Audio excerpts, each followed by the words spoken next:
Bore నీరు, ఉప్పు నీరు అధికంగా పారించే ప్రాంతాల్లో రైతులు అధికంగా ఎదుర్కొనే సమస్య చౌడు. ఏళ్ల తరబడి రసాయన ఎరువులను అధికంగా వాడే ప్రాంతాల్లో కూడా భూములు చౌడుబారిపోయాయి. ఇలాంటి భూముల్లో అధిక దిగుబడినిచ్చే సామర్థ్యమున్న చెరుకు రకాలు సాగు చేసినప్పటికీ చౌడును తట్టుకునే స్వభావం లేకపోవటం వల్ల రైతులు ఆశించిన ఫలితాలు సాధించలేకపోతున్నారు. ఈ నేపథ్యంలో శాస్త్రవేత్తలు చౌడును సమర్థంగా తట్టుకొని అధిక దిగుబడినిచ్చే చెరుకు రకాలను రూపొందించారు.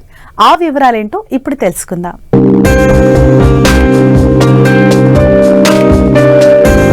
చౌడు భూములు అంటే భూసారం తగ్గిపోయి లవణాల శాతం అధికంగా ఉండే భూములు. భూమిలో ఉప్పు శాతం ఎక్కువగా ఉండే ప్రాంతాల్లో చెరకు మొక్కలు చనిపోయి పొలంలో అక్కడక్కడ ఖాళీలు ఏర్పడతాయి. పైరులో పెరుగుదల సక్రమంగా ఉండదు.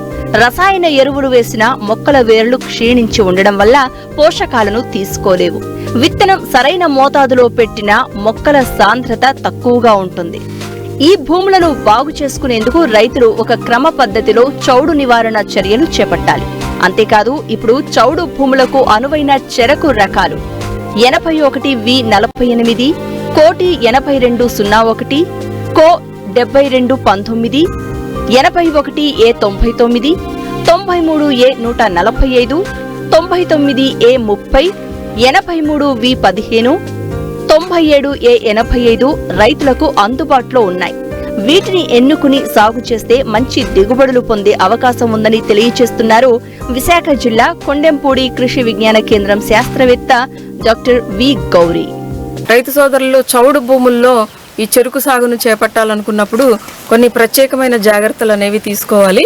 దీనిలో ఏంటంటే ముఖ్యంగా మనం చెరుకు రకాల ఎంపికను కూడా మనం దృష్టిలో పెట్టుకోవాలి. చెరుకుకు తట్టుకునే రకాలు అనేవి మన ఆచార్య ఎన్జీ రంగా వ్యవసాయ విశ్వవిద్యాలయంలోని ప్రాంతీయ వ్యవసాయ పరిశోధన స్థానం అనకాపల్లి, అలాగే మనకి తిరుపతి పెరుమాళ్లపల్లిలో ఉన్నటువంటి వ్యవసాయ పరిశోధన స్థానం నుంచి కూడా ఈ చౌడు భూములకి తట్టుకునే రకాలు అనేవి మనకి లభ్యమవుతున్నాయి. అయితే ముఖ్యంగా ఏంటంటే 97A85 దీన్ని శారద అంటాము. ఈ చౌడు భూముల్ని తట్టుకొని మనకి మిగిలిన రకాలతో పోల్చినప్పుడు మనకి అధిక దిగుబడిని ఇస్తుంది. అలాగే కనక మహాలక్ష్మి అని 97A145 అనే ఒక రకం ఉంది. కనక మహాలక్ష్మి కూడా చౌడును తట్టుకుని మనకి మంచి దిగుబడిని ఇచ్చే రకము. ఈ రెండు కూడా మనకి ప్రాంతీయ వ్యవసాయ పరిశోధన స్థానం అనకాపల్లి నుంచి రిలీజ్ అయిన రకాలు. అలాగే కోటి 8201 అనే రకము తిరుపతి పెరుమాళ్లపల్లి పరిశోధన స్థానం నుంచి రిలీజ్ అయినటువంటి రకము. ఇది కూడా మనకి ఈ చౌడును కొంతవరకు తట్టుకొని మనకి మంచి దిగుబడులు ఇచ్చే రకాలు. అయితే ఈ చౌడు భూముల్లో సాగు చేసినప్పుడు ఏంటంటే ఈ చౌడు ఉండడం వల్ల భూమిలో ఉన్నటువంటి పోషక పదార్థాలు ఈ మొక్క సరిగా తీసుకోలేని పరిస్థితుల్లో ఉంటుంది. కాబట్టి చౌడు భూములను ముందుగా బాగు చేసుకోవడం అనేది చేయాలి. మనకి మన భూమిలో చౌడు ఎంత ఉంది అనేది మనకి ఈ భూమి పరీక్ష ద్వారా తెలియవస్తుంది. కాబట్టి మనం తప్పనిసరిగా మనం సాయిల్ టెస్టింగ్ అనేది చేసుకోవాలి. ఈ సాయిల్ టెస్టింగ్ లో ఏంటంటే మనకి ఉదజని సూచిక 8 కంటే ఎక్కువ ఉన్నప్పుడు మన భూములు ఈ చౌడు భూములు, తర్వాత క్షార భూములు అని చెప్తాము.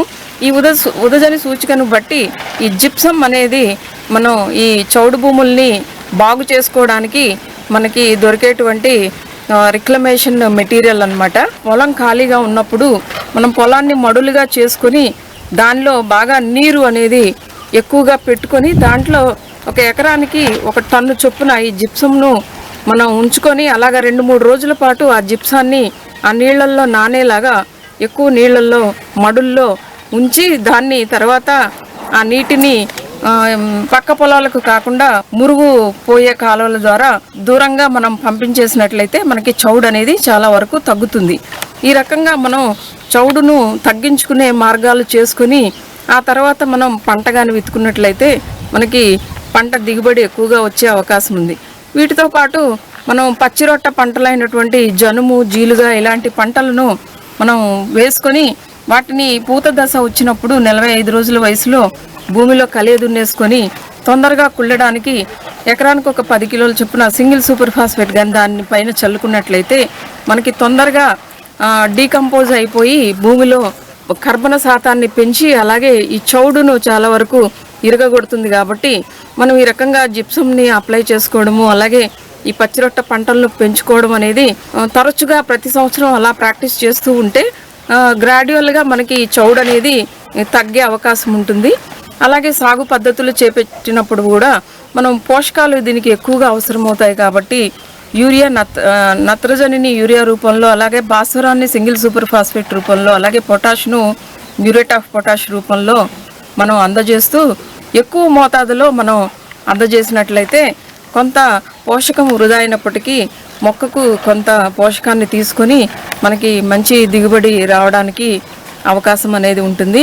దాదాపు మనం ఒక 100% మామూలు నేలల్లో రికమెండేషన్ ఉంటే దాదాపు ఒక 25% ఎక్కువ ఈ ఎరువులను మనం ఈ చౌడు పొలాల్లో ఉపయోగించవలసి ఉంటుంది. అలాగే నీటి యాజమాన్యాన్ని కూడా జాగ్రత్తగా మనం పాటించవలసి ఉంటుంది.